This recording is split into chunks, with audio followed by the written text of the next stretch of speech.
Ready to level up your delivery game and double your income by running DoorDash and Uber Eats simultaneously? First, get comfortable navigating both apps. Familiarize yourself with order acceptance, delivery zones, and how to quickly view order details and drop-off locations on each platform.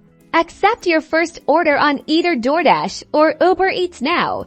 Before heading to the first restaurant, quickly check the other app for orders in the same general direction. The goal is to find orders close to your current route. Once you accept a second order, plan strategically pick up food from the restaurant that is closest first, so that you are not waiting at one restaurant too long. Prioritize the order with the earliest pickup time or farthest overall distance to keep wait times low. When dropping off, deliver to the closest destination first and turn on your location services so that you can accept other orders quicker. Make sure you are communicating promptly with both customers about your location.